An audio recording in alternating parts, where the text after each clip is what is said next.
¿Qué experiencias han tenido con el narco? Por trabajo, alrededor de 3 años viví en un pueblo que era gobernado por el narco, y todos los pueblos que lo rodeaban también. Las personas iban armadas por la calle con total impunidad, incluso niños que parecían menores de 15 años llegaban a cargar armas que no dudo eran más pesadas que ellos. Desde que llegué 2 cosas me llamaron bastante la atención. 1, todo eso era visto normal por toda la gente, a tal grado que al jefe de toda la zona le llamaban Don X, no diré su nombre. 2. Había más seguridad que en otros municipios o ciudades porque si pasaba algo no llamabas a la policía. Algo curioso es que los jefes de área eran muy amables y educados, y además no suelen consumir drogas, lo digo porque hice cierta amistad con uno de ellos. Nunca supe ni me interesaba saber cuántos jefes le respondían a Don X. Incluso sus hijos eran así, muy tranquilos y amables. Recuerdo que una ocasión dijo que fue a reunión de escuela y salieron con excelentes calificaciones, sus amigos que eran hijos de otro jefe igual, de lo más educado que había en el pueblo. Caso totalmente contrario con los tipos que solamente porque conocían a alguien que se dedicaba al narco, o los halcones que andan en moto vigilando, creían que podían hacer todo lo que quisieran, groseros, altaneros, alcohólicos, violentos, etc. No todo era color rosa. Cerca de donde vivía pasó que levantaron a todos los hombres de una familia, incluidos amigos de los hijos que en el momento que llegaron por ellos simplemente estaban ahí en el domicilio. Se dijo que iban uno que tuvo un altercado con algún jefe y los levantaron a todos, a las mujeres no las tocaron. Aparecieron todos muertos días después. Muy cerca de terminar mi periodo laboral estalló la guerra contra el narco, los autodefensas se levantaron en armas ahí y en los alrededores, realmente se convirtió en zona de guerra, balaceras todos los días, granadas que explotaban, helicópteros militares iban y venían, muertos y desaparecidos era el pan de cada día.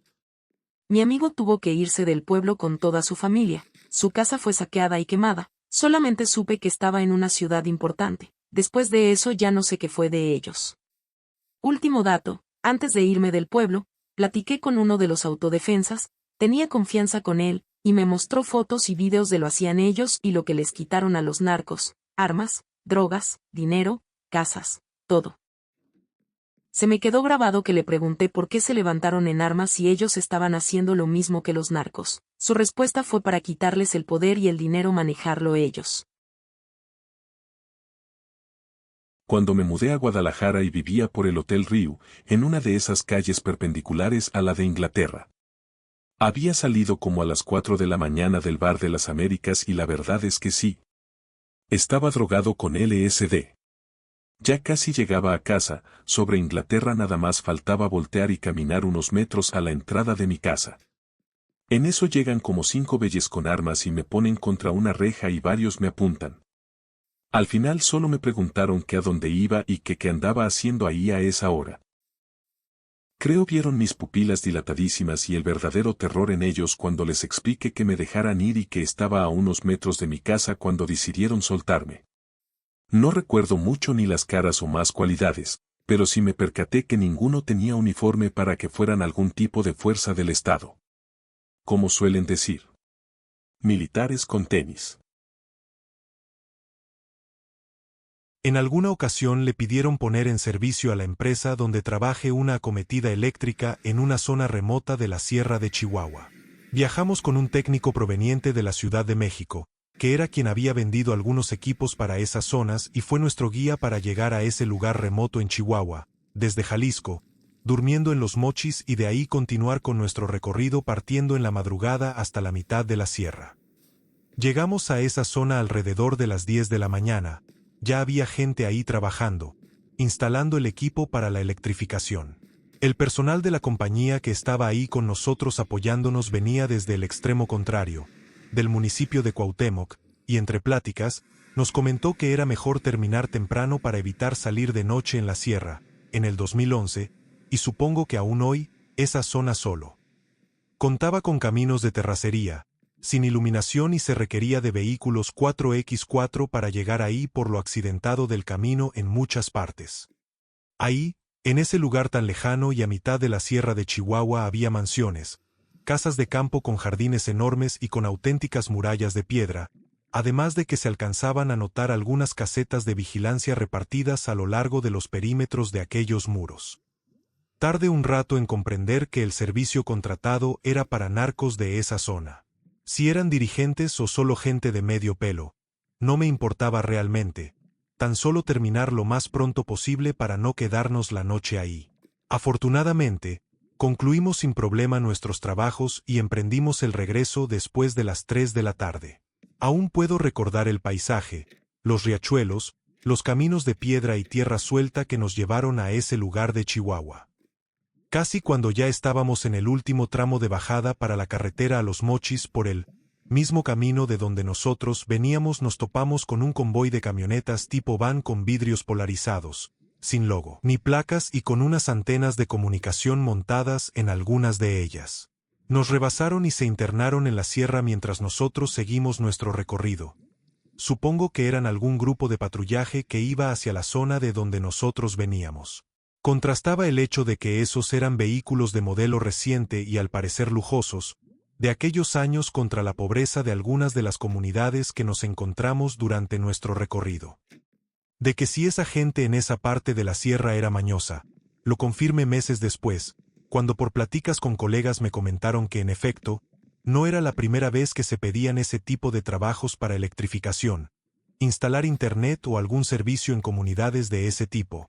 De sobra conocido por los lugareños que allá se refugiaban los malandros de esos rumbos. Unos parientes lejanos de la nada empezaron a tener lujos, casas y automóviles, siendo que eran conocidos entre mis parientes por todo el tiempo apenas tener para lo esencial, pues aparentemente por motivos religiosos, limitaban mucho sus actividades. Todo parecía ir viento en popa y la vida era color de rosa para ellos, pero empezaron a tener conflictos a raíz de que Calderón empezó la lucha contra el narco.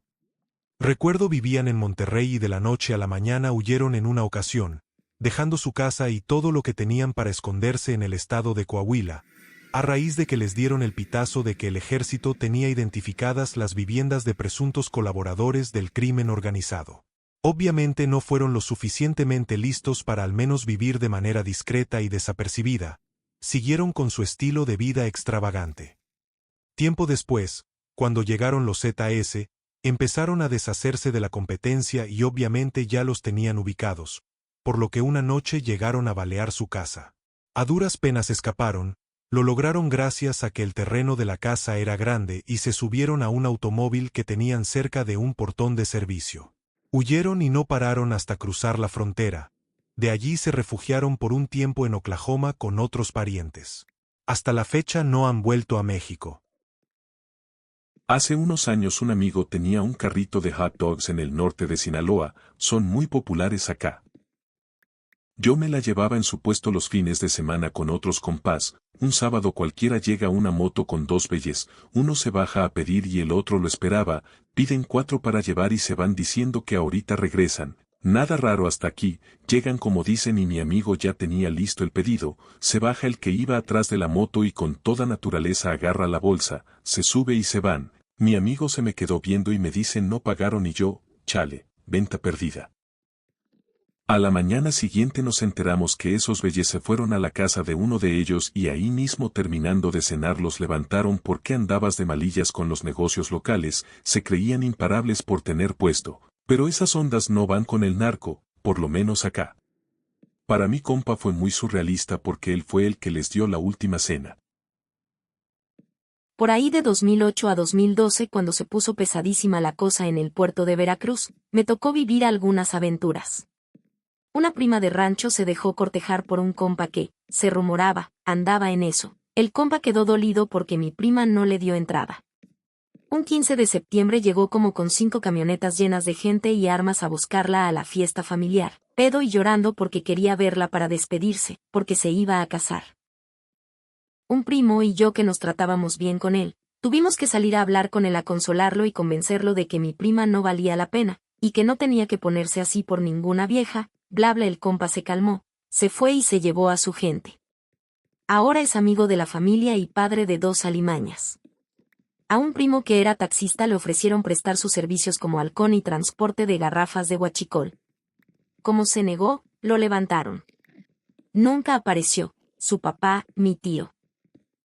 Decayó de salud bastante a raíz de esto, y lo sigue buscando. Un primo de un rancho cercano se metió a trabajar de guardaespaldas de una persona que andaba chueca. Cuando sus papás lo supieron lo corrieron del rancho y le pidieron que nunca volviera. Se dolió pero se fue y no supimos nada de él por varios años. Volvimos a saber de él cuando avisaron que estaba recluido en Puente Grande. Pasó ahí unos años y logró salir por alguna extraña razón. Quiso volver al rancho pero sus papás no lo dejaron. Prácticamente le dijeron que su hijo se había muerto. Mi primo sigue viviendo cerca, se rehabilitó pero ya no interactúa con la familia. Antes de lo siguiente, un poco de contexto. Mi papá es alto, gordo, güero, usa cinturones de cuero y siempre trae gorra. Tiene pinta de narco pero no es nada de eso. Mi papá ahorró bastante tiempo para cambiar una camionetita vieja por una Ram 2002, bonita lujosa que consiguió seminueva. No más la tuvo como 6 meses porque lo paraban a cada rato los militares para hacerle revisiones exhaustivas porque encajaba perfecto en el estereotipo de narco de serie. Y a mi mamá le daba crisis nerviosa cuando veía a los militares o policías federales apuntándoles jaja. Una vez una camioneta con gente armada se le cerró en carretera a Jalapa a mi papá para levantarlo con el argumento de que era un narco que estaban buscando. Lo tuvieron encañonado y arrodillado un rato en lo que veían que traía y quién era. Como solo traía pintura, equipo de trabajo y material de construcción, le pidieron disculpas y se fueron. Desde esa vez nunca fue igual, algo cambió dentro de él.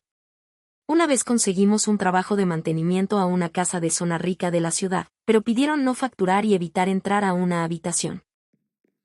El dueño estaba ahí día y noche, se la pasaba durmiendo, era súper chido, siempre invitaba la comida y las cocas. Nunca quedaba mal con el pago semanal y pagó más de lo acordado porque le gustó el servicio. Hasta nos regaló muebles de su casa que aún tenemos y a mí me regaló unos CDs de Queen, GNR y el Aseanam de Metallica.